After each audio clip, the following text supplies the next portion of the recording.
Dobrodošli u 4. lekciju iz serije Korpus za početnike.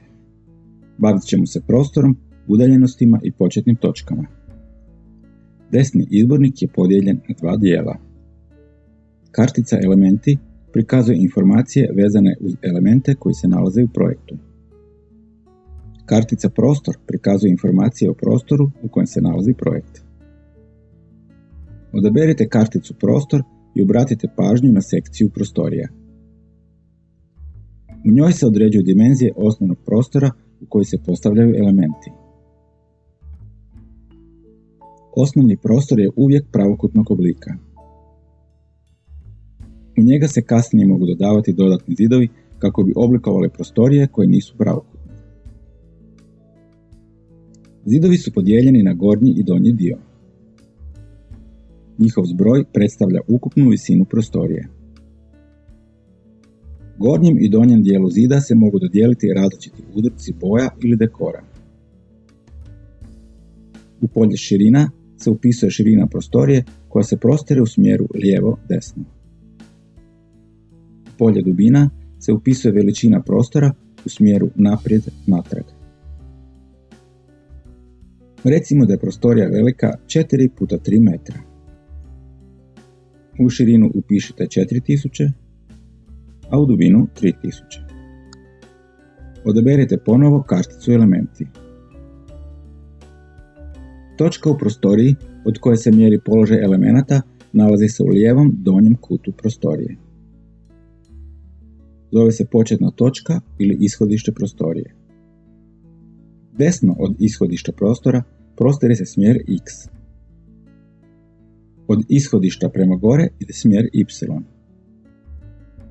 Od ishodišta prema naprijed ide smjer Z. Upravo smo definirali korpusov koordinatni sustav. X, Y i Z su osi koordinatnog sustava. Ishodište se nalazi od traga lijevo dolje. U ishodištu vrijednosti za X, Y i Z su 0. U prazni projekt učitajte jedan viseći element s jednim vratima.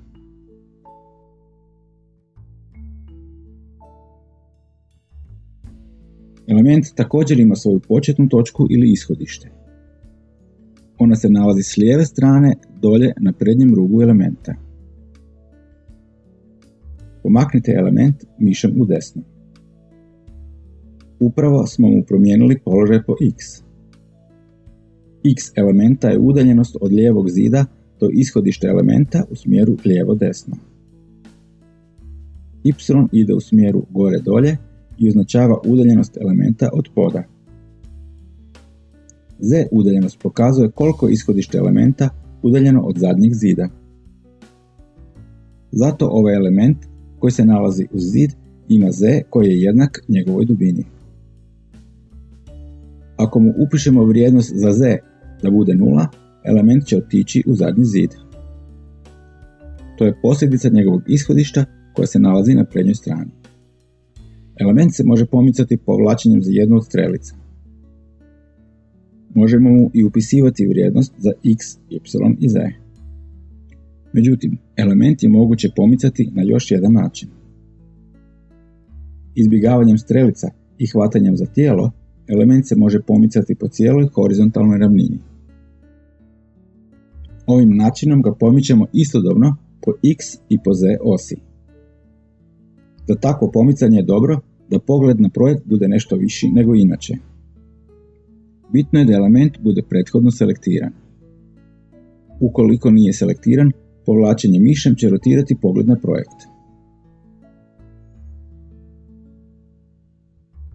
U ovoj lekciji smo naučili: ishodište prostorije nalazi se lijevo dolje na zadnjem zidu prostorije. Ishodište elementa nalazi se lijevo dolje naprijed.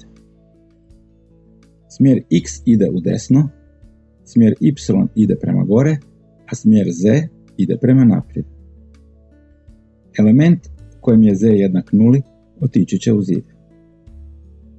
Ovo je bilo sve u 4. lekciji. Više informacija o korpusu RC pronađite na našoj internet stranici.